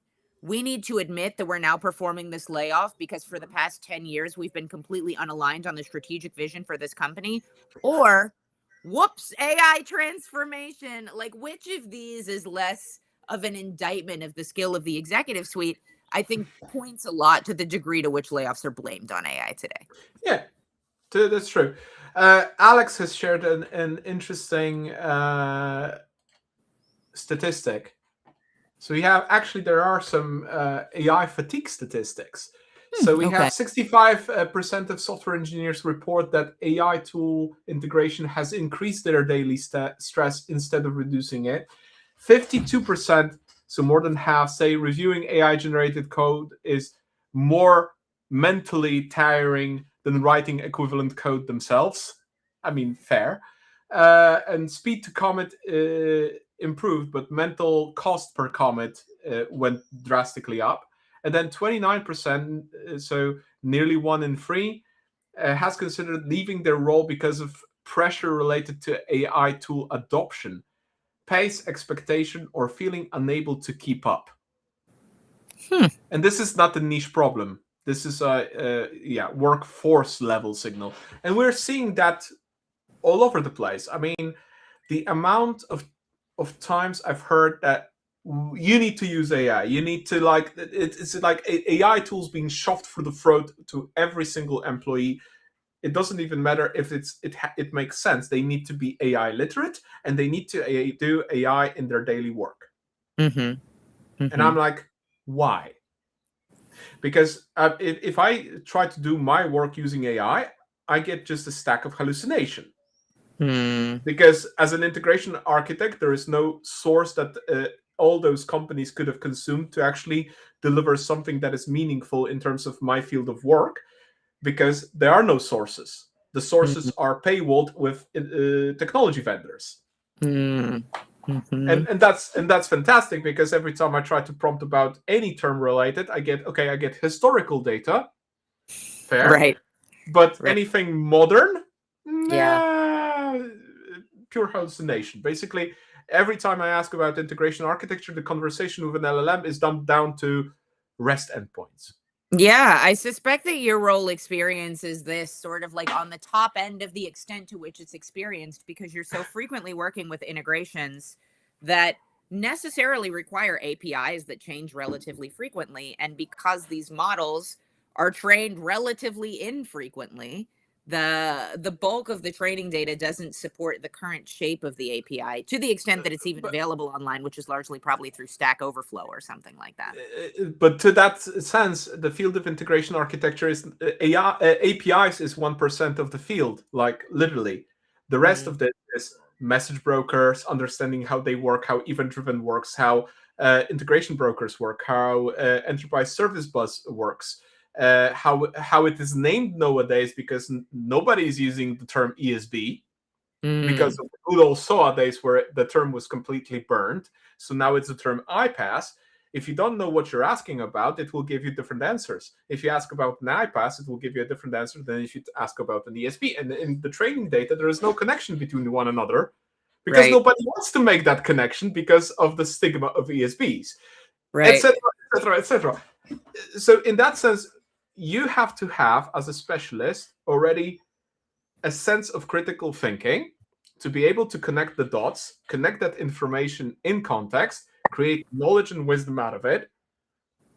And this took me 15 years to gather all that knowledge to be able to create wisdom out of it. Now, if we're replacing juniors to a certain extent with AI because we can speed up our developers and senior developers with AI, so we're not hiring that much. How are those people are supposed to learn the trade? Because a lot of the learning we do is for professional roles in IT is completely outside of university. Right. Yeah. So how, looking from an educator's perspective, if a company decides to hire a junior, how should they go and approach preparing them for that role that they are supposed to have as a mid-senior developer? Right. Because It's an excellent question. developers is not exactly as much reliable. There are great senior developers that will share knowledge. There are those that are going to silo themselves and not share knowledge at all. So that's a lottery, Yeah, right? absolutely. Yeah, there's some skills that I think are really important for junior developers to develop when they get into the workforce. And interestingly, I actually think that a lot of these tools, or rather skills, are skills that already new graduates were underskilled in relative to what they're going to need for the workforce prior to the advent of like AI tools or what have you. Mm-hmm. And I think that the trend in how much they're needed has become more pronounced rather than reverse direction. So, for example, in university programs, as well as tutorials, as well as books, as well as most of the information on the internet, when we are teaching people to program, we focus on how to build something from scratch. In this file, add a function that does whatever, build an app that does this thing in this framework, whatever. And that skill set is where their education is primarily focused. But then they get into the job, and usually they need to collaboratively maintain something that they did not write. So they Mm-hmm. end up needing to build these skills in reading and analyzing code. They need to build skills in investigating how something works in a code base and why. They need to build skills in debugging, figuring out how to challenge their assumptions so that they can figure out what is happening that is causing this thing to produce behavior that is different from the expectations. These are Mm-hmm. things we don't spend an enormous amount of time on in educational institutions, and the students do not arrive in the workforce with a systematic understanding of how to do, nor do they Mm-hmm. get a systematic understanding of how to do them ever. They just sort of have to build one from scratch based on their experiences with, for example, individual bugs or individual changes. I think to the Right. extent that we are able to coach them in a systematic understanding of how to debug, or of how to investigate a code base, how to investigate a question in a code base, how to analyze a code base, those things could be really useful for them. So I think that's kind of the first thing. The second thing that I think is valuable for folks who are just entering the workforce, coming from like a graduate or undergraduate education, are going to need are some of those work skills that you and I were talking about earlier. I do think that reading comprehension is one of them. I think that's a really important thing for them to have, particularly if they want to go into like machine learning engineering or something like that, because in a field like that, you're reading a number of papers every week, and asking for an AI Right. summary of them is not going to help you to apply that information in the places where you need it. It just isn't. It just isn't. But then Especially there's that the also time management. What'd you say? especially that the complexity of the field of machine learning is very high compared to functional programming of a domain system, right? Right. It's Sometimes a the completely reason the different level. paper is 80 pages is that you cannot explain all of the results of the paper in 3/4 of a page. Sometimes you just Yeah. have to, there's too much information. That's absolutely the case. But Yeah. I think also folks come in and need an understanding of some of the skills we talked about earlier, the time management skills, the task management skills. There are these pieces of, you were working on small projects where somebody told you what was due on Wednesday. Now we're telling you we're getting fired from this client if we don't have blah delivered by September. It's currently January. What are you going to do in the immediate term? And theoretically, we can rely some on product managers, project managers, more senior engineers to help with driving this. But that's absolutely a skill set that new entrants are going to need to be able to develop, not only to be able to do the jobs they have right now, but also to career plan. Because we're seeing that in sort of the current environment, having done some career planning and being able to execute a flexible career plan can be useful, but also is like kind of necessary with the industry changing as quickly as it is. Flexibility is valuable. Optionality is valuable. This idea from Kent Beck of being able to change strategies relatively quickly. He applies it in particular in like software architecture, but I think it's also applicable to career planning as well. Given two paths that are equal in all of the other ways, one that presents more options for directions you can go is the more valuable one. And that's a skill set we more or less, not only do we not teach it in like a university environment, we sort of how would I put this? We sort of Discourage it. like suggest it's not a thing. We move people away from that and towards doing the precise pipeline that we've given them. You know what I mean? So again, manufacturing. Well, right. There's this sort of pipeline mindset that I think is derelict. Derelict, where we can be derelict in our duty as educators to give students the practice necessary for doing that lateral thinking that you were talking about. One thing that I noticed with a colleague of mine who's actually built his own LMS to teach integration with MuleSoft, because he's a MuleSoft specialist, and he decided at a certain point that, okay, I'm doing work as a consultant, but I actually want to teach people. Mm-hmm. One of the things that he's very proud of is to actually present problems that are not typical textbook problems. So if you go on a let's say MuleSoft course, some of them are for free. You can just go to Salesforce Trailblazers and do them. You have a curriculum that guides you pretty much linearly, step by step, through certain aspects of development. Potentially from that, with some experimentation, you can learn enough to pass the developer certification. Now, the problem is that examples given there are usually extremely simplistic. Mm. So that you don't really learn what is expected on the job as an integration developer developing in MuleSoft. Mm-hmm. You actually then on the job, you're surprised, oh, that wasn't covered anywhere. Okay, how do I fix this even? How do I do this even? How do I at this side I have XML, and this side I have JSON. This side here has some really crazy data structures, and the attributes are formatted in a weird way. Like let's say old school Salesforce would use to return an address in address lines, not in street, city, street number, house number, etc. But like address line, you need to parse that. Mm-hmm. Hey, nobody told me how to design a mapping to actually parse that and actually dismantle that into a street, a house number, flat number, postcode, county, country. It's like, oh, how do I even approach that?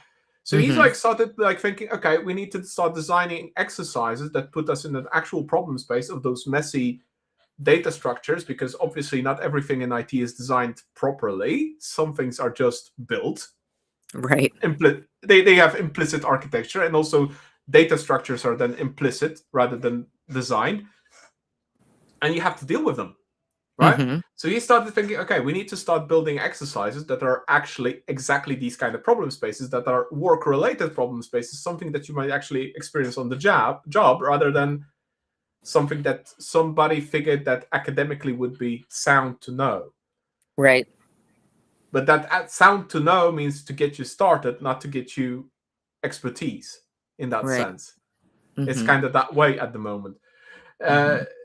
So building these kind of things are extremely hard, because now if I sit as an expert and let's say 15 years of professional experience constitutes me being an expert in integration. For me, I'm already biased because I already have the so-called curse of knowledge bias. Because certain things for me are extremely easy because I've done them so many times. I don't know which of those things are actually problematic for a junior developer or a meteor developer. Right. For me, they're obvious. Right. So how do I judge as a content creator, as somebody creating a course, a class? How can I figure out, which parts are actually the parts that I should be teaching instead of what I think should be taught? Right. Well, But and it turns out that students who are new to a concept don't respond particularly well to the teacher saying, "I don't understand why this is so hard." Because even when you think you're expressing a limitation to a student, this sounds like, you bonehead. How do you not get this already? yeah, but they're not boneheaded. They just lack your experience in the field to No, be able right, to comprehend exactly. that. You have lost the ability to bridge this gap to somebody who is new to this thing. Exactly, and that poses another problem. How do we move from that classical education where we have theoretical, isolated cases that Mm. are in this kind of idealistic environment? Like people are taught physics. When they're taught physics, they're taught physics in idealistic environment. No Right, you assume a friction. spherical No, cow and things like that. kinda, yes. Or that an object is moving and there's no friction. Right. Yeah, outer space, not on the road, definitely. Here we go. Right, so reality has a lot more variables. Of course, to teach a concept, it's easier to remove certain variables just to showcase that concept. But the real work of that, well, I don't know many physicists that actually work as physicists. That's another problem. But in programming, okay, we can showcase that concept of a specific, I don't know, algorithm or something, sorting algorithm, whatever that may be. But how do we apply that in the real world? Where is it applicable? What are the problems with applying that in the real world? Mm-hmm. These concepts are constantly missing. Mm-hmm. Same with teaching architecture, as I see it. A lot of people don't even differentiate architecture from solutioning, where Mm. solutioning is the process of designing something in a set architecture against something that we already have established as structure, and now we're just adding function to it. Well, Right. fantastic. They call this architecture, but that's actually solutioning. That's actually design. Right. And it's like, how do we teach this comprehension of things in this messy, multivariable environment where we're normally teaching in an isolated environment that doesn't have those variables? And those variables do not mess up our lovely examples. Mm-hmm. Yeah. Because at work, it's going to be messy. Right. It is. Right. And it can feel really challenging to address that when you are coming in with training that has been entirely pristine. You've never encountered a challenge like this where all of these three things, as you were saying, we learned how to deal with inertia in the absence of friction. And then maybe we learned about friction. And maybe we also then learned about this other thing. I don't know, this third thing, but I have never put all three of them together into the same problem. And now every problem that I work on is going to have all three because I got this physics education, but now I work as an engineer on Earth where there's always gravity and there's always friction and there's always mass and I'm outside. So there's always wind that I need to worry about. There's always all Yeah, of these other concerned temperature things are going to expand, contract. I learned about each of these things in isolation. And now I have to apply a minimum of 7 of them for the simplest possible problem. exactly, and account for them. Otherwise, something will break because we're in mechanical engineering, and these are all factors that will change the behavior of the machine and Right. make it a very costly repair afterwards if we don't account for that, right? Uh, Right. Same with software, right? Mm-hmm. You learn how to design an API. Okay, but you learned it in an isolated environment with principles like, oh, you need an open API spec. That open API spec needs to have HTTP verbs, a proper URI that is resource related. And then you get hit in reality that you need to connect to an API that is pure crud, Right. poorly composed, with poorly defined structures, with hidden pathological coupling that you actually need to understand how the system works to actually be able to go into connecting to that API and using it. Mm-hmm. and suddenly you have to acknowledge that there are so many other factors, like all fields are optional, all fields are string, and suddenly you send that string is suddenly enumerated, and you didn't know that because in the specification there's no enumeration. What Mm-hmm. then? Etc. Mm-hmm. etc. And then you go into debugging and trying to find out what the hell went wrong, and those skills are not there because nobody taught you to. Mm-hmm. Mm-hmm. Yep. Yes, there is this combinatorial aspect to the skills that we teach people largely in isolation that makes it very challenging, I think, to apply them as a group. And we treat, I mean, I think it's the same thing with analyzing and debugging code. We tend to treat as the exception in the educational process things that end up becoming the rule when you're working in a professional environment. And Alex, I absolutely love your quotes from philosophy and other aspects of anything working in IT. I mean, you have this amazing library of quotes here, and every every complex problem there is an answer that is clear, simple, and wrong. Absolutely agree. Yep. But we're trying to find an answer for a complex problem that is not simple. Mm-hmm. That is at least somewhat correct. Maybe not clear enough because it's not going to be clear always, right? Right. Yeah. So going to the aspect of advice for students, advice for managers, managing teams of devs, hiring those juniors. How do mm-hmm. we proceed from here? We know that education is pristine, fantastic. Now we have a messy thing called work. We have people that are lacking skills, lacking at times comprehension of the field they're joining in the workforce. How do we educate them? How do we move on from that, whatever that is, the degree, the bachelor's, master's degree, into creating somebody who can actually, navigate the workplace and navigate the problem space that we're working? Right. Well, this particular piece won't necessarily be useful for managers, but I do place some of the responsibility for the preparation there onto us at the university level. I think there is, as sort of like in curricular education, my hope is that there is more that we could be doing to prepare students for that reality. It's made somewhat challenging by sort of the commodification of graduate degrees in a way that causes folks to select the coursework that they take based on the specific skills that they need to be able to represent on a resume, with time management and things like that not necessarily being one of them, and debugging Right. not really feeling like it's going to be another. But I think even if they wanted to select those sorts of skills for their professional preparation right now, those things are not offered in the coursework to the degree that we probably could and should offer them, and certainly not marketed to the degree that it would make sense for us to market them, even if we are trying to provide them. So I think that there is a piece of that, but presumably most folks who are encountering this problem are not themselves university instructors. They are instead early career developers themselves, or they are managers attempting to help coach and mentor early career developers. I think Right. that in those circumstances, certainly as a manager, I think a thing that is valuable to the extent that you can do it is to give new developers deliberate practice in precisely some of these skills that we've been talking about, in which they're going to be underskilled when they're coming in. Many of them are, of course, things that the advent of AI did not make people more underskilled at. They are things that folks have always been underskilled at coming in from a university education. And so I suspect that those are things that in a lot of ways managers are going to be used to.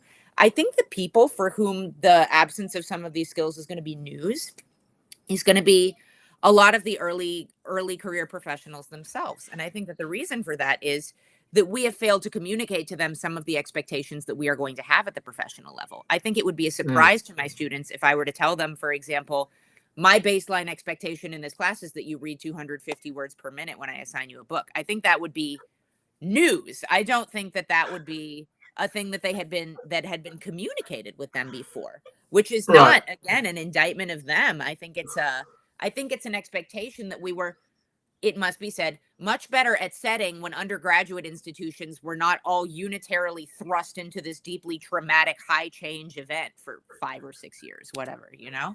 And I Right. think that these making those expectations clear is again a thing that we should be doing, but I think it's helpful for early career professionals to know about these things, to understand this is what my reading volume is going to be if I want to stay current in the field that I'm going to be in. This is what it's going to take for me to keep up with that reading volume. This is the size of projects that I'm likely to be assigned when I am in my sort of early career. This is the type of project planning that I need to be used to in order to be able to do that. Or this is the type of system I'm going to be working in. Sometimes things go wrong.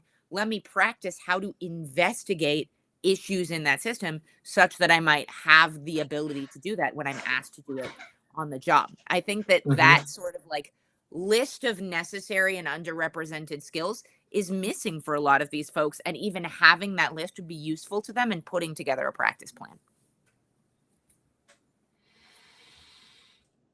Then the question is, how do we actually compose that list? Mm. It's a good question. I mean, you and I have talked about some of what our additions to that list might be.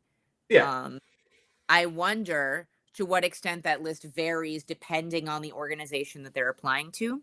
And so I wonder whether there is value for early career professionals in asking questions early in the interview process. A lot of times we make fun of this question that interviewers will ask, do you have any questions for me? Because interviewers do not do a very good job of communicating or executing on the idea that that portion of the interview should not be evaluated. It's not like an evaluative piece of it, or at least it shouldn't be. A thing that I say when I'm interviewing candidates is at 55 minutes or whatever after I've done my evaluation, I'll tell them the evaluative portion of the interview is ended. Now, if you have questions for me, this part doesn't go into the grading or whatever. I want to hear your genuine questions. And that can be really useful for folks, particularly at the late career stages, because they're going to have questions about whatever the projects they're going to get to work on and that kind of thing. But I think at the Yeah. early career level as well, it is possible, maybe even before going in for the interview, to, in the information gathering step, ask what skills are going to be important for me to develop in order for me to be able to do this job. I remember very clearly that when I first started applying to programmer jobs, I came out of an immersion program and I was applying to Pivotal Labs, which is a consultancy that asks people to very quickly ramp on programming languages for the purpose of being able to serve a lot of times enterprise clients. They were asking for a much higher level of experience than I had. I interviewed anyway because I think I maybe didn't entirely understand that, or it was a long time ago. I forget exactly what happened. But on the initial interview, I did not pass by senior software engineer standards, but I got a high score by entry level very high score by entry level standards. And so I had a Okay. conversation with the hiring manager where he was like, listen, for the job opening I posted, you just do not have enough experience to be able to do it. However, if you were to want to be able to grow into doing this job, these are the 5 books that I need you to read. I'm going to pass you into the second round of interviews. And for the love of God, please have read these 5 books by the time you come in for that second round. And it was like Extreme Programming Explained. It was a test driven development book. Kent Beck was heavily represented in the books. Martin Fowler was heavily represented in the Right. book. I believe Sandy Metz was also among the books. Um, and had me read those books because he wanted to communicate very clearly. These are skills I'm going to expect you to be able to apply in this role. You don't have them, and I have some You need amount to of get them. patience, but I need you to demonstrate to me that you can get them in short order. Yeah, exactly. I think that one thing that is in most recruitment processes missing a lot of the times is the actual knowledge that the hiring manager would need to have about what actual skills he needs. Right. I've been in so many processes where those managers had absolutely zero idea. Right. I was on the other side of the recruitment process as one interviewing, and those next to me or in the next stages had no idea what were Mm-hmm. the skills required. I Mm-hmm. may have had an idea of the skills required, especially technical skills, but the hiring manager, who was more of a politician than a techie, Mm-hmm. definitely no idea over those skills. So you were lacking in that regards because that was actually somebody who actually knew what they were doing. Mm-hmm. I got very lucky. A large number of managers would probably not be able to tell you you need to read this, this, and this Right. because they have no idea because they're managers, not actual engineers. Right. Unless you actually have an interview with actual engineers that do the job, then of course that maybe something, depending if they're actually able to say what the sources are, because that's Right. not always also the truth, because they learn on the job, they learn from the internet, they learn from Stack Overflow, and suddenly the sources of knowledge are completely distributed and obscured, Right. Well, and I right? think that this is an important part of the value of the informational interview as well. You're right. The hiring manager is often not going to know what skills are necessary, but when, as I said, it's been a moment since I applied for an engineering job. But when I was applying heavily, the thing that I would often do is identify roles that I thought would make sense for me, or identify teams that I thought would make sense for me, regardless of whether a role was posted at a given time, and reach out to engineers who were on that team to ask for information about the role, to ask for information about the team, find out what they were doing, and basically to ask questions. And Right. it is through that I was able to get a lot of information about the skills that I would need in other roles, because the hiring manager might not know what skills are necessary, but the engineers who are going to be working with you, oh man, would they just love for one of the candidates to be like, what do I need to be good at to make your life easier? Because a lot They of would times love what's that. happening, especially if a role is being backfilled, they know exactly what was missing, right?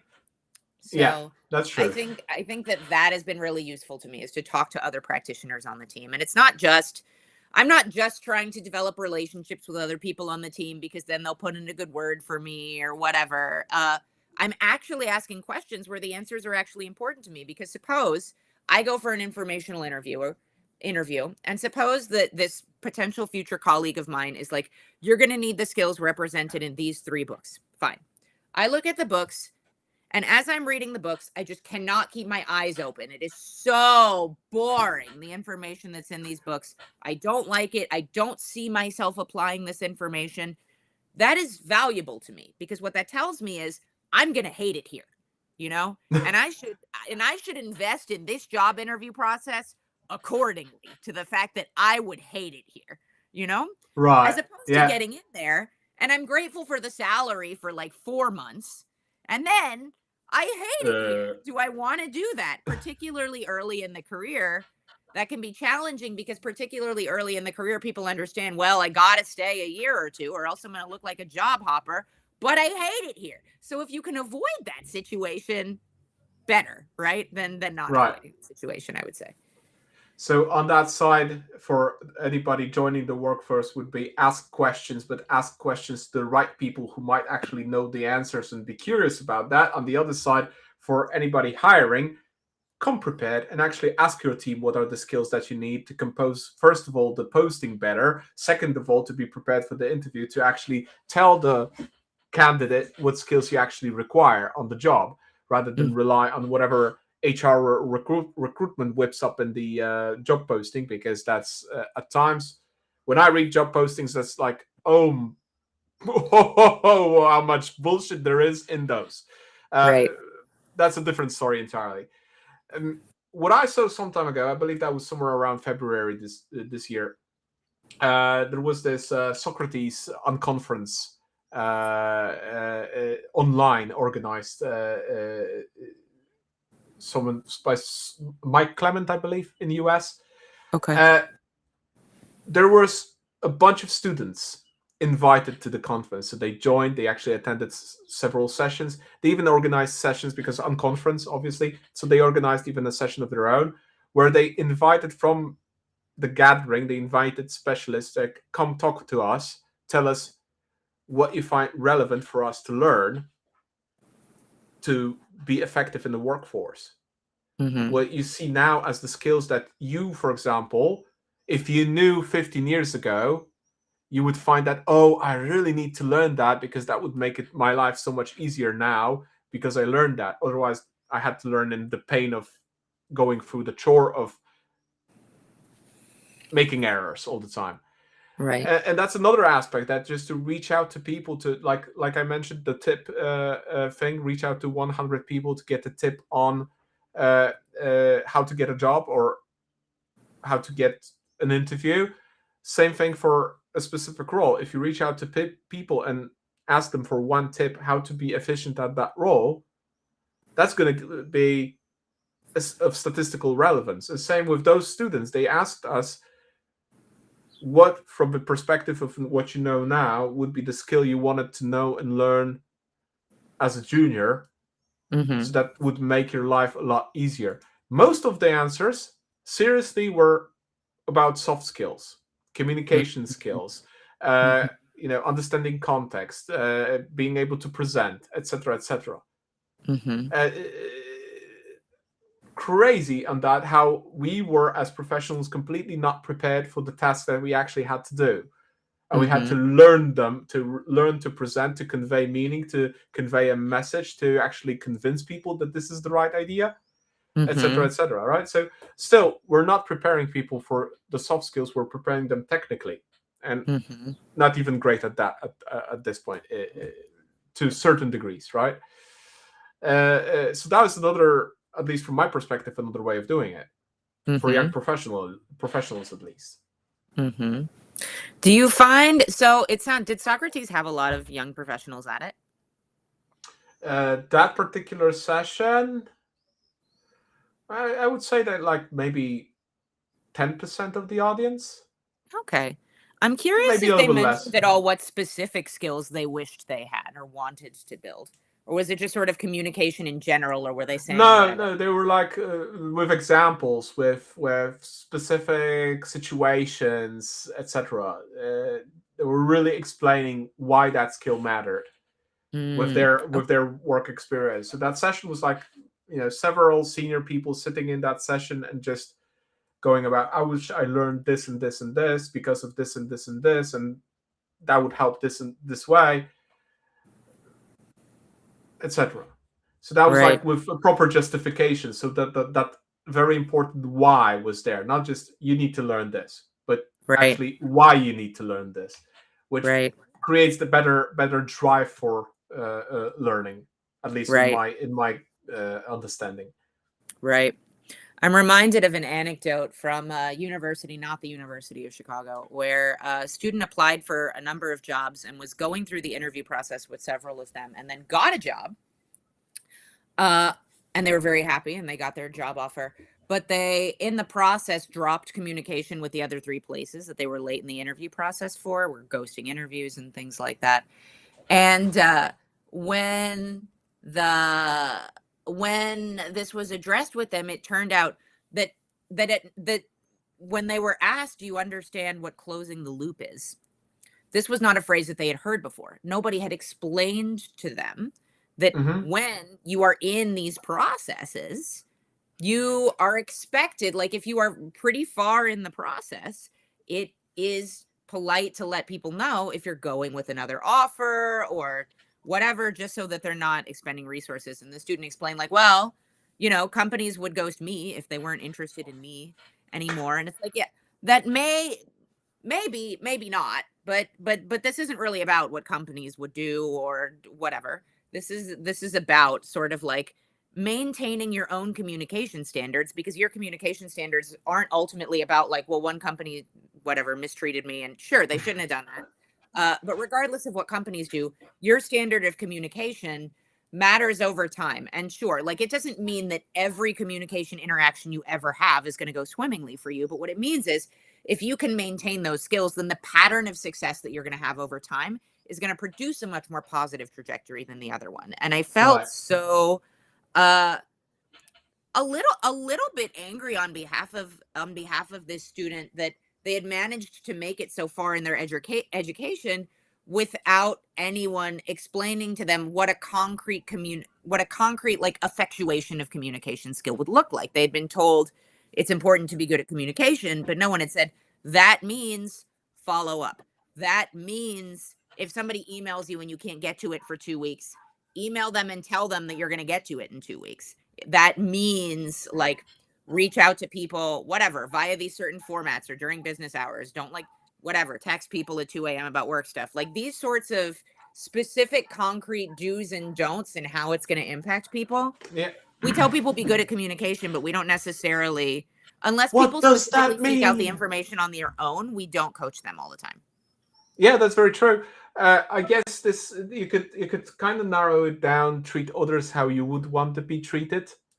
To that example that you gave, but basically you're absolutely right. We tell the people get better at communicating, but what the hell does that mean? That Right. is abstract. There's nothing concrete to grab onto in that. Right. It's like, it kind of reminds me the memes of her playing Dark Souls. I don't know if you're familiar with the game. It's an extremely difficult RPG, right? Hmm. And the common advice from the memes is get good. What Right. does that mean, right? It's like, yeah, get good at something, but how, when, what, where to begin even? And it's like, Yeah. literally, if I go and try to learn a new technology and I open a repo on GitHub, I don't even know where to begin, right? Right. How do I Yeah. get good at this? Where the repo is so that I like, what am I supposed to, read all the code and try to understand it? How do I even begin? With a lot of things, it's like that. We don't know where to begin. We need some guidance to be able to begin. Right. Yeah. Absolutely. So in that sense, yeah, okay. So who's going to give that guidance? Because university-wise, pristine, yeah, that will work to the degree, to get Right. the degree. Uh, Management-wise, in companies, young professional programs, is that enough guidance there to actually build that professional?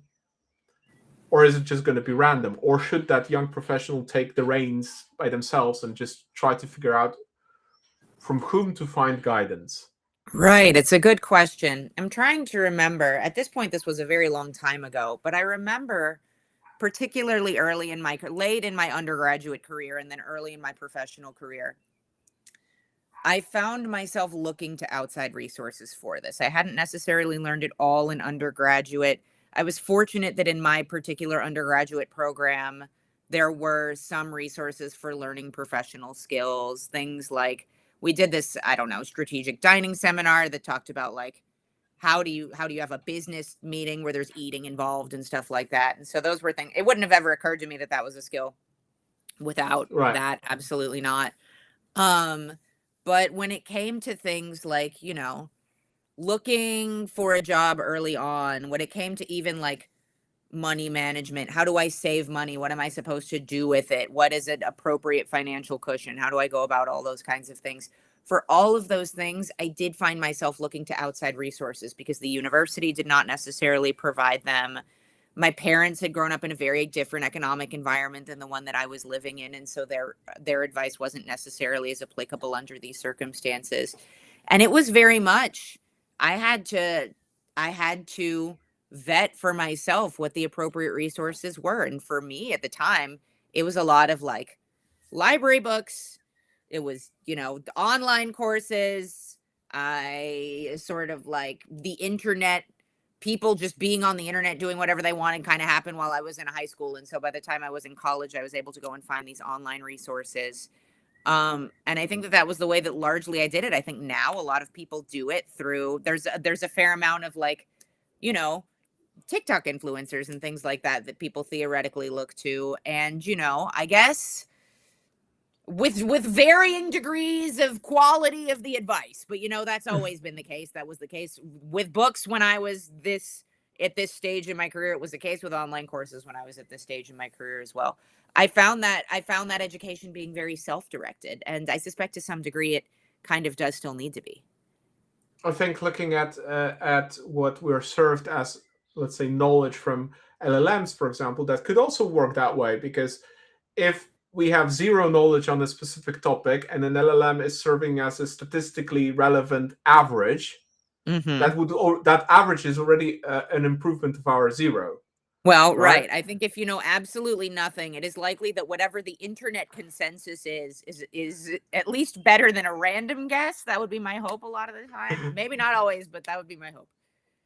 Yeah, so that would be also a way to start. But I probably would lean towards finding an actual human being that actually knows things about that specific area, and just at least following them on socials if they are on socials. So like, I don't know much about LinkedIn. I just follow Richard van der Blom, who's a analyst who analyzes the behavior of LinkedIn and LinkedIn algorithm. So at least I know how to post on LinkedIn because he posts the gold nuggets about creating content for LinkedIn. But do I need that expertise to be as good as him? Probably not, because LinkedIn is not my livelihood. Right. But it helps get to my livelihood. It helps Right. me secure a job. It helps me find clients. It helps me deliver content or tell people that I'm teaching. Mm-hmm. So it's a means for other things. And again, this auxiliary skill, and Absolutely. that comes probably to all of these, that we need to find a way that is suited for us to learn those and expand on those. Right. Given that I know you're constrained on time, any Mm-hmm. last words?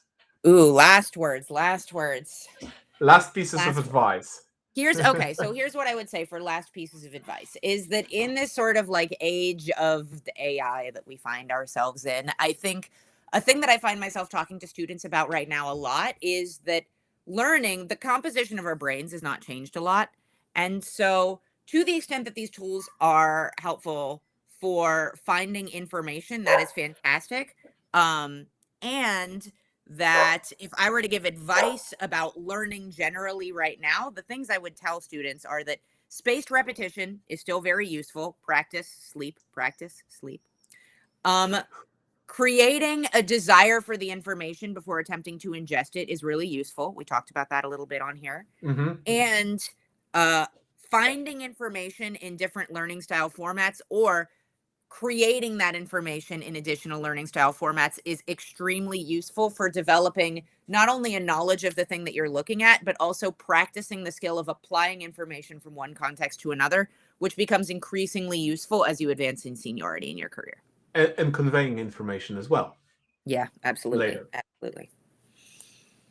All right. Before we jump off, announcements. So, next week, 16th of July, we're going to be exploring the test-driven development, and we're going to be playing Jitter Ted's TDD game. So that's going to be interesting. That hasn't happened here yet. That we're going to be playing a game live.